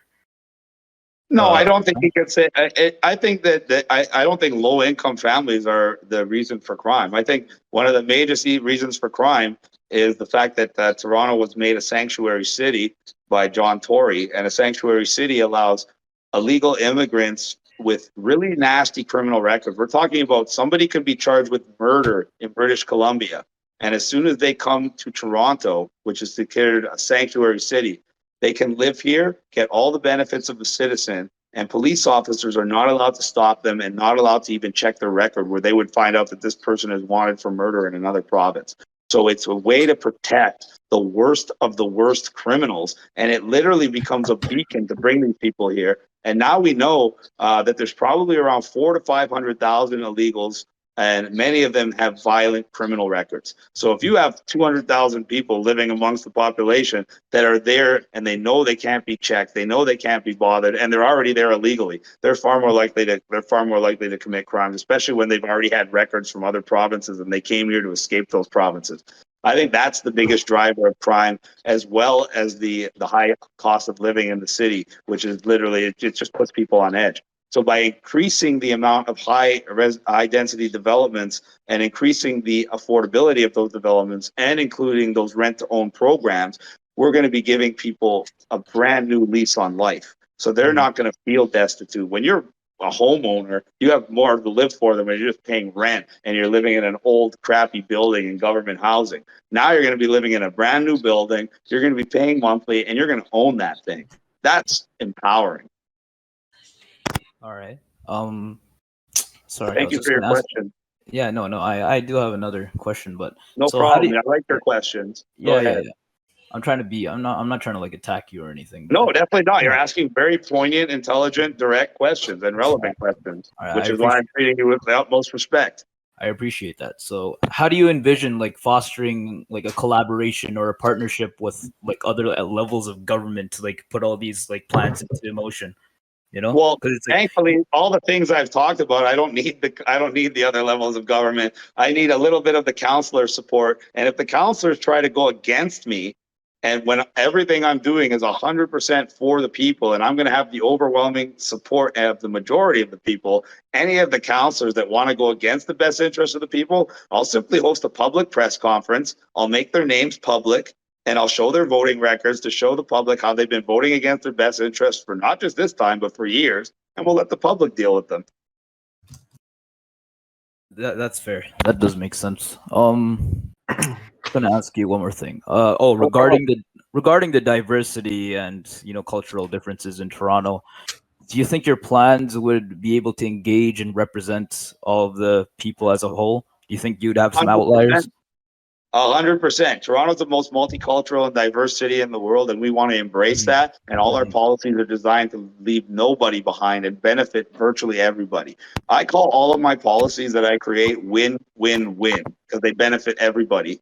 And nobody can dispute them. Nobody can talk bad about them. Even in this interview, could anybody say anything bad about any of the policies I said or any of the things I represent as mayor of Toronto? No. They're just trying to attack my character in all these other ways and try to defame me and make things bad up about me, because they literally cannot dispute anything I said, whether it had to do with COVID or whether it has to do with my mayoral policies for Toronto. You are right. No, you're correct. They shouldn't bring your personality into your arguments on how to make the city a better place. It doesn't or really. Alleged I'm a cokehead, or alleged my wife's a porn star, or all the other things that they were saying. No, 100%. Sorry, the audience actually wanted to ask you a question. Asking if Rob Carbone negatively affected your campaign, and did that because of split between the two of you?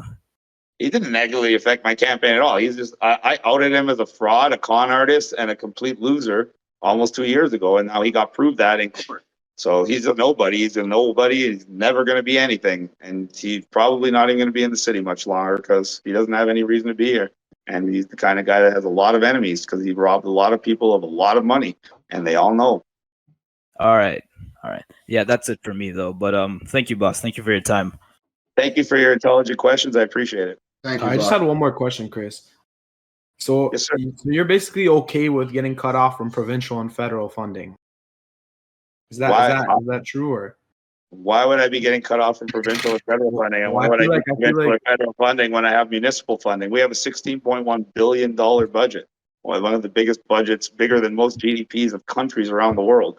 Why would I need their money? They only need their money when they run out of money because they overspent. And then they tell you, oh, we're getting a loan from federal money. Like that's any different. It's all coming from the same taxpayer, you. So when they spend all your money municipally and they take provincial or federal money, surprise, surprise, Toronto pays for 70% of all the taxes provincially or federally around the country. So they're still taking it all out of your pocket. So no, we won't need to do that because we're going to actually bring in billions of dollars of investment, create jobs, and actually create a surplus rather than a multi-billion-dollar perpetual deficit like these politicians that have never run anything successfully in their entire lives. Okay. Thanks for answering the question. My pleasure. Who's next? Hi, I'm sorry. I just have one question, and it's not rumors or anything. It's just an honest question, and I'm just as someone who looks to potentially run for politics. Do you find people's judgment with tattoos, with the veneers and all this? Do you think they're all Yeah, what does that have to do with politics? Number one, I don't have veneers. Brother, I'm trying to see what the voters like. You don't think people are gonna use that against you? That's what I'm asking. I'm asking a real question. This is stuff. People judge me based on my appearance on a regular basis. He's not wrong. Sounds like you continue to target his character. No, and I'm not. stuff. Where did I judge his character? You don't know what you're talking about. I have braids, for instance. I agree with Calvin on this. It's a valid question.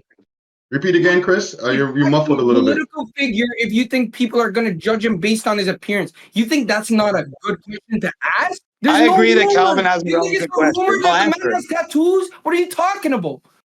I apologize, Mr. Sky. I apologize, Mr. Sky. You don't have to apologize. I think it's a relevant question. You're right. I agree. It's a relevant question, except for the fact that I'll correct you. I do not have veneers.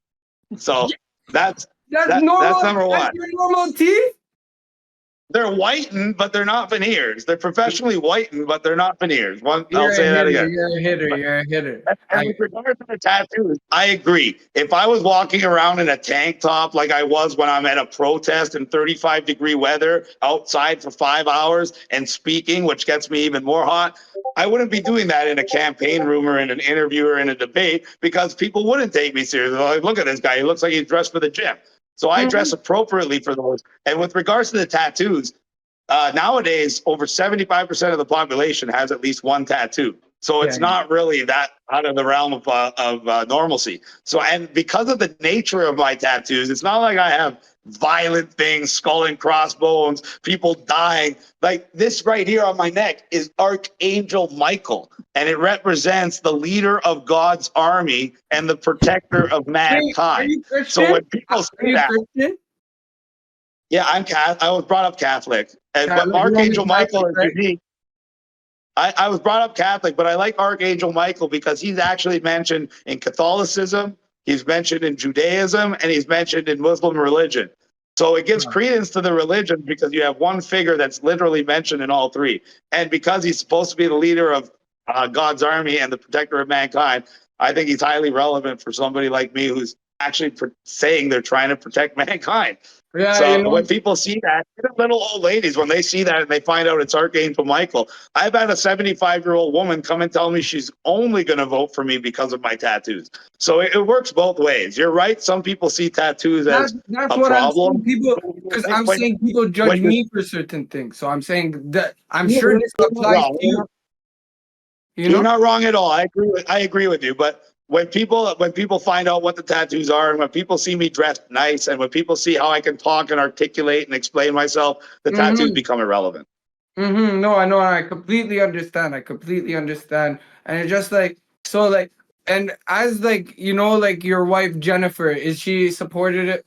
And does like, how is she like, how is she during all this? Cause I'm sure you guys get like a lot of hate and stuff. Like, she's actually the only reason I'm doing what I'm doing. If it wasn't for her, there'd be no Chris Sky speaking out. I probably wouldn't be running for mayor either. So she's one of the pillars of the freedom community, and she's one of the pillars of my campaign team, and she's my wife of almost 10 years. Wow. That's something beautiful. Wait, where'd you meet her? Did you meet her in Kleinberg? I'm trying to find a Kleinberg babes myself, you know? I don't know if you want to find a girl from Kleinberg. She might be a little bit high maintenance. All these Italian girls from Kleinberg, they're kind of racist, man. Even if you're not racist, the Kleinberg bitches, they get me still. They don't like my thing, fam. Like, I'm telling you right now. I'll pop out Avenue, Belsito, all these spots, and they're hating on me. My word. But yo, Chris Sky, big man thing, much love.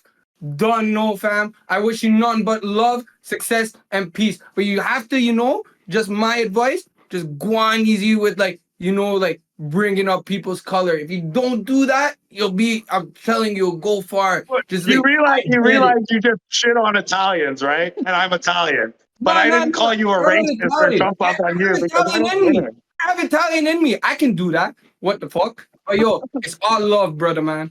Love. It's all good, brother. I love you. Cheers. Hello. Hello. Hi. I have a question. Sosa, you're next. What a nice voice. Pardon? I said, what a nice voice. Thank you. I have a question. Go ahead, Sosa. If you become mayor, what are you gonna do about the increasing rate of gun violence? The problem with gun violence is it's hard to tackle the gun violence by making new gun laws. The liberals think you can just ban guns and all of a sudden gun crime is going to go down. The reality is, how many gun murders were committed with legal guns by that legal gun owner? Reality, less than 1%. All the gun crime in the city is virtually illegal guns, and it's the only way I believe we can stop gun violence is by putting harsher sentences on the criminals who commit crimes with guns, not harsher laws on the law-abiding citizens who own guns legally and use them legally and never hurt anyone legally. It seems like the liberals and a lot of people want to demonize guns and gun owners, and that's not really the problem. The problem is people wanting to do bad things. And by banning guns, you're not going to get rid of them. Just like if you ban drugs, they didn't get rid of drugs. But if, for instance, you made it a 10-year mandatory minimum sentence for anybody who used a gun in a crime, little 15 and 16-year-old kids wouldn't think it's so cool to go and shoot somebody anymore when they're not going to get out of jail until they're 30 and no chance of parole. So that's the best way I think we can stop gun violence and gun crime in the city, by going harsher penalties on the criminals who actually commit gun violence. That sounds good. Thanks. Okay, who's next? My pleasure. Hello. Hello. Oh yeah, I wanted to. You're familiar with the PAL, right? Excuse the me? license. You're familiar with the gun license, right? You know how there's Of course, a I've ban been on. I've been an avid shooter since I was 4 years old, and I Oh, have a so you have your restricted PAL. and You have your. unrestricted PAL, and have an extensive Mm. firearm collection. So I'm wondering, are you gonna do anything about the handgun ban? I would love Or to if you have the overturn power the for that, I'm handgun not ban sure. and give everybody back their handguns as a restricted PAL holder. Unfortunately, Yeah. that's a federal thing. If I could do something about it at the Toronto level and the municipal level, I would do it in a heartbeat. And I'm going to look into that because I think it's ridiculous what they're doing. And Alberta's fighting back against all these bans. And I believe when Trudeau gets kicked out of office and the Conservatives inevitably take power, like they're going to, we might be able to get a federal reversal of these bans, because I think they're absolutely ridiculous. We know they're not going to stop one violent crime, but we know they're going to infringe on the rights of law-abiding citizens. Yeah, no, I need to get my handgun back. I need to go do a drill. I hear you, brother. Hello? Hello. Can you hear me? Yes, sir. Okay. Hey, my name is Jeffrey.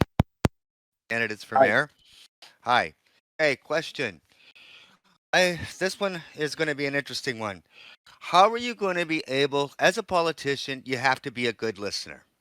How are you going to be able to speak to the mentally disabled or people that have a hard time, especially with what I've seen in the past hour and so what I've been on, when you sort of, I wouldn't say lose your temper, but you lose something and you start insulting people on that. Like, will you be doing that towards the disabled people? Like, you have to be able to Excuse understand. me.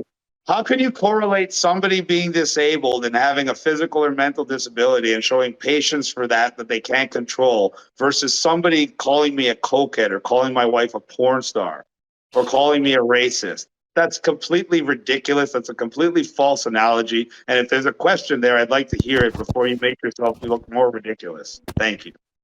Well, I'm trying to get at what I was trying to say is how are you going to be able to speak to the people if or listen to the people when I've noticed that, like, even with the DJ, you cut him off, the host, you cut him off and that kind of stuff. How are you going to like continue on cutting off other people when they want to be listened to? Because I mean, as a leader, people have to be listened to. Not if they're calling me names and defaming my character. No, I don't have to sit there and listen to them. Yes, I can cut them off. Yes, I will cut them off. Yes, I will call them out. I don't believe a mentally ill person is going to come up to me and say, "Hey, Chris Sky, you're a cokehead," and start talking crap to me. So I won't have that problem. But if they did, I would correct them and tell them, "No, that's not right." Thank you. Okay. Now, my second question is, you said that you want to get reducing crimes, but when you were speaking, you only spoke about, going after the drag queens of doing the kids shows. I'm finding that a lot of the time, it has a lot of the crimes that are happening really is not really connected to drag queens. I Oh, mean, really? I've already got a platform to help reduce the crime, but I'd really like to, is that the Let me only ask you a plan? question. Are you trans? Hell no. Okay, so why are you pretending like I didn't speak about other crime, first of all, when we already just finished talking about gun violence and how we wanted to increase penalties for people who do gun violence while protecting law-abiding gun owners? We talked about violence on the TTC and how we resolve that, but you're saying all I talked about was drag queens? So no, that's not even, that doesn't even make sense. All I talked, and I didn't talk about drag queens, I talked about SOGI, which is sexual orientation and gender identity, which is a perversion, a sexualization, and a confusion of children under the guise of sexual identity orientation.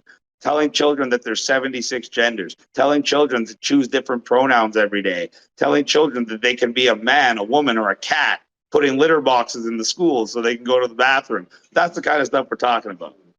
Well, what I'm trying to get Putting books in their libraries like Gender Queer, which is in the libraries for children as young as 8, which shows boy on boy oral sex being performed in pictures, things like that. That's the kind of stuff that we want to prevent. And if you don't think that that's happening with children, well, that's exactly what it's being targeted to, children. So that's why we're stopping. I get that, but then how is that supposed to reduce the violence and the crimes? Because that's when you mentioned it, was when it came to the crimes. Pretty simple. If you're preventing them access to the children, they're going to be prevented from committing crimes on the children. No access to children, no crimes on the children. As soon as you let them have access to children, now you can pervert the children, confuse the children, sexualize the children, commit crimes against the children. So we're going to prevent access from people who want to put that kind of stuff into children's minds. It's called common sense. Well, I'm just having a little hard time with, just because they're reading these novels or because they're reading their books or because somebody's in a dress, telling a story. I don't see how that, like. Excuse me, I already said that they weren't telling stories. The drag queen was hired to perform, not read a story, perform in sexualized outfits, sexualized dances that if it was done by a woman would be considered an exotic and erotic dance for adults. But as soon as it's a man in a dress, now it's supposed to be acceptable for children. Sorry, that doesn't fly with me. And if that flies with you, that means you're a child groomer and you should probably be in jail. No, that's not what I'm saying. What I'm saying Well, is you're saying, okay, I'm going to ask you a very direct question then. Do you support the idea of men in provocative female clothing dancing provocatively like a stripper for children in schools funded by our tax dollars? Do you support that? No, I don't. Well, then why are you even arguing with me? Because that's exactly what I'm trying to stop. Thank you. Have a nice day. Next question, because you are starting to annoy me. Do we have anybody people else? contradict themselves like that, I'm sorry. It's just a waste of time. I think all these guys don't have. We got Cory. Cory, you good? Hey, Cory. So what role do you think emotional intelligence plays in being a political leader of people? I notice a lot of candidates are very fixated on policy, which naturally is important. But to be mayor of Toronto, and especially a city as diverse as Toronto, does require the capacity to hear opinions or perspectives that may or may not be triggering. And so I'm curious to know, how do you plan to navigate that space? And what role do you think emotional intelligence plays in being a mayoral leader? I think that's a fantastic question. And I think emotional intelligence doesn't just play a major role in being a mayor, but it plays a major role in becoming a mayor. Because what is a vote? A vote isn't a logical decision. A vote is an emotional decision. People will vote for the candidate that they feel represents their interests. So you got to be relatable to the people. You got to be accessible to the people. You got to be likable to the people. You have to listen to the people, and you have to be willing to do what the people want and willing to solve their problems. Nobody's more like that than me. I'm out there every single day at a different gym to talk to people. I gave out my cell phone number, which is 416-400-9994. So anybody from any community can contact me almost 24 hours a day, because I only sleep 3 hours a night. And I'm out there. I will talk to everybody. I will listen to what they have to say. And most importantly, I will address their valid concerns.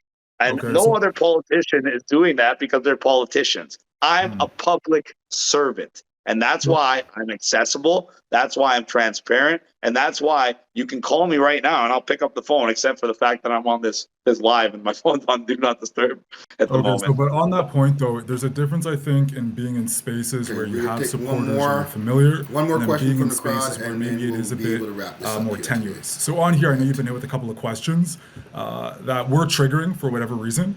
And so my question coming back to new in here who hasn't how asked Sorry, I questions was not before. triggered by any questions. I was triggered by false statements and insults. Quite different. Everybody who asked a question, I answered it respectfully, honestly, directly. Anybody who came in and started insinuating some kind of garbage, I stopped them real quick and I put an end to it because that's exactly what I do. I put an end to bullshit. So even in this sense now, my question seems like it's triggering you. Really? I'm pretty sure I answered your question quite articulately and eloquently. I'm not asking you whether or not you've answered my question. I'm speaking to how you engage with other people. And this is not an attack on you. I'm saying from a meta level, to be the leader of a city, especially one as stressful as Toronto, because of all the opinions and cultures and people, naturally, whomever is elected is going to have to be able to navigate those emotional waters effectively. And it just like looking in the last half hour, and many people have pointed it out, you do have, I don't want to say an inability, but you do seem to experience a frustration in answering questions that you interpret I as an experience attack. frustration once again when people like yourself are lying. And nobody asked me a question that got me riled. People said false statements, derogatory statements, and now you're doing the same thing. And that's why you're getting cut off, and that's why you're losing my respect, and that's why I'm going to do the exact same thing to you that I did to all the other people. I'm not going to let you talk anymore because you're full of crap. Because I answered your questions, and now you're trying to go off on another tangent. If what you were saying was true, and if what you were saying was true, I wouldn't be invited all around the world to speak to millions of people. Thank you. Have a nice day. Accusing you of anything. What? Yes, you are. You're being annoying, so I don't want to hear from you anymore. Next question. Thank you very much. Hi, Chris. I appreciate you taking your time to answer my question. Thank you. My question kind of relates back to like healthcare workers and frontline nurses and stuff like that. So my mom worked during the pandemic as an internist at a hospital in Toronto, and she told me the whole time that she was working ridiculous hours. In fact, Doug Ford actually this is more provincial, but Doug Ford did cut funding for nurses and stuff linked to shortages. Not only if a pandemic were to come up, but just in general, how do you plan to help these nurses and help these frontline workers get the wages they deserve and help fix this labor shortage in the medical industry right now? Well, the best way to fix the labor shortage in the medical industry was remove all the mandates and make sure that people weren't forced to take a jab if they didn't want or need and was dangerous and wouldn't have to wear masks and all the other garbage or forced testing. When you do that, surprise, surprise, we wouldn't have lost 30% of our healthcare workers and all the other ones that got injected that got sick. So we lost a vast portion of our healthcare workers, first because of the mandates and because the government mistreated them, the same government that wants you to elect the same type of cronies to do the same thing again. And second, a lot of them got sick from the jab because they believed in it and they took 3, 4, 5, 6 of them and surprise, they got sick. What I would do is to ensure that I'd use the Strong Mayor Powers Act to block any further bylaw mandates on any healthcare workers or any other worker. And I would work to get all the people who were fired from their jobs, either their job back or back pay for what happened to them.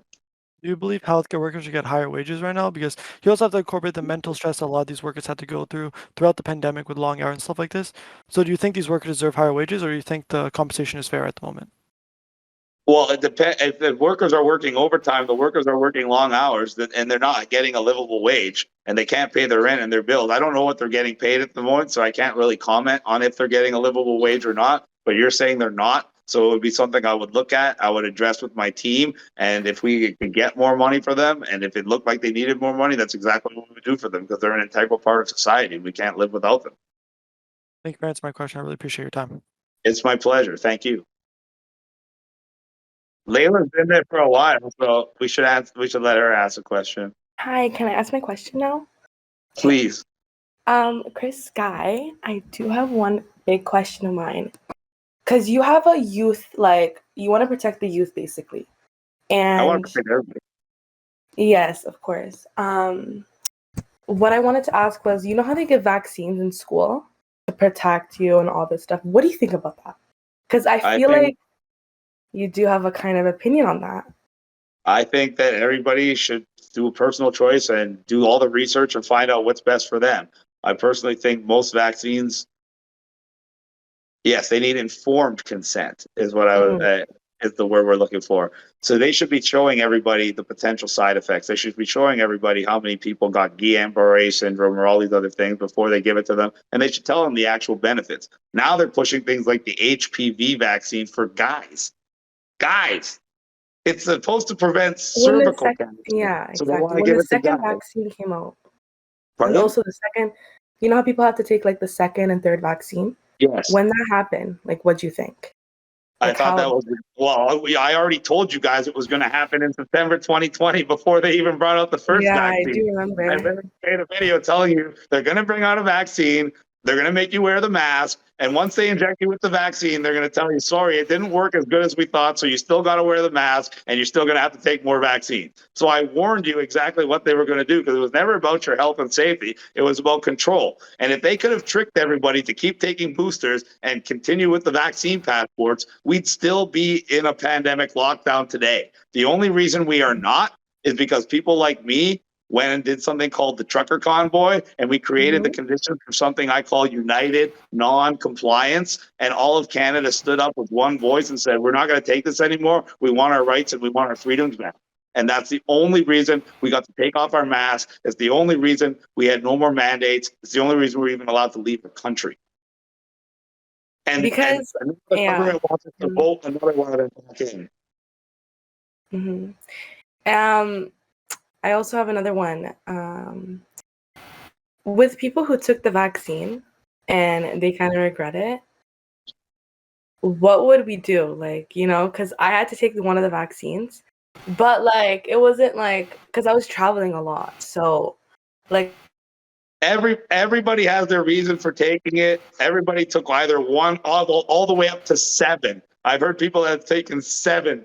All I can say is, I hope there's nothing wrong with you. I really do. A lot of people I know that got even one vaccine had problems. The vast majority of people I know that got the vaccine regret getting it, just like you. I don't know one person that never got the vaccine that's like, damn, I wish I got the vaccine. Exactly. But like there's, 7 would to 10 there be any people I way know that you'd be got able to it help? regret. And honestly, there's various protocols that are being published online that are supposed to detox from the vaccine. But I've tried various ones with different people, and so far none of them have stood out to me as something where I'm like, oh my gosh, this is amazing. I got to let the world know about this. And until I find something like that, I'm not going to promote any of these people's products, I guess you would say. But I feel sorry for the people that felt coerced and did it. For the people that took it and wanted it, I don't really feel sorry for you, because there was a lot of evidence out there. For the people that were coerced and didn't want to do it and took it against their will for one reason or another, for you people, I feel sorry for. And I can assure you that in my Toronto, when I'm mayor, you will never be put in a position like that where you're forced to do something you don't want. Everybody should have free choice. If you're so scared of COVID and you're so scared that you're going to die, you can lock yourself in your home. You can lock up your business. You can do all the stuff the government told you to do. But if you're one of those people that actually wants to live your life, you should be free to do that, period.